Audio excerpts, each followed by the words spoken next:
আজকে সংসদীয় গণতন্ত্র যিনি প্রতিষ্ঠা করেছেন, মাদার অফ ডেমোক্রেসি, গণতন্ত্রের মা দেশনেত্রী বেগম খালেদা জিয়ার রোগ মুক্তির জন্য আজকের এই দোয়ার উপস্থিত রয়েছেন।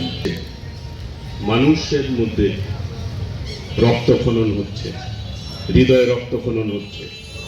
দেশনেত্রী বেগম খালেদা জিয়ার মতো নেতৃত্ব আজকে অসুস্থ অবস্থায় হাসপাতালে রয়েছে। মনে হচ্ছে সমগ্র বাংলাদেশ আজকে হাসপাতালে।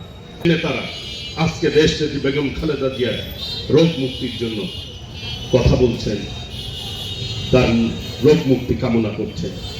বিশ্বের এমন কোন দেশ নেই যেই দেশ থেকে চিকিৎসকরা এই দেশনেত্রী বেগম খালেদা জিয়ার চিকিৎসার জন্য এবার কেয়ার হসপিটালে না আসছেন এবং বিএনপিকে চিকিৎসার ব্যাপারে সার্বিক সহযোগিতার আশ্বাস দিচ্ছেন।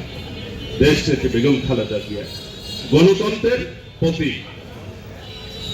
আজকে বাংলাদেশের যে গণতন্ত্র, সেই গণতন্ত্র দেশনেত্রী বেগম খালেদা জিয়ার হাত ধরেই বাংলাদেশের মানুষ স্বাদ পেয়েছেন।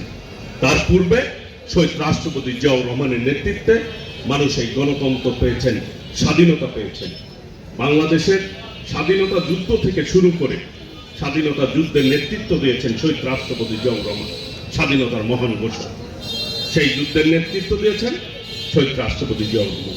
এরপর আরেকটি বিপ্লব হয়েছে বাংলাদেশে, সিপাহী জনতার বিপ্লব হয়েছে। সেই বিপ্লবের নেতৃত্ব দিয়েছেন শহীদ রাষ্ট্রপতি জিয়াউর রহমান। এরপর আরেকটি গণ আন্দোলন হয়েছে, 90-এর গণ আন্দোলন।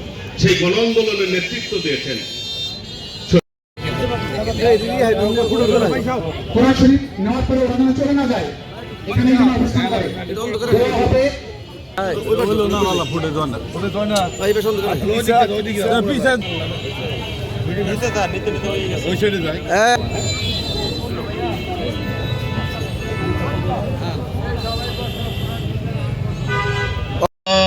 এখানে উপস্থিত আল্লাহ সকল নেতৃবৃন্দের আল্লাহ মাথা, তুমি কি জিনিস বিশাল এই ভুবনে, যখন দেখি মায়ের মুখ দুঃখ থাকে না মনে। আল্লাহ রব্বুল আলামিন, আল্লাহ আজকে বৈষম্য বিরোধী ছাত্র আন্দোলনের যারা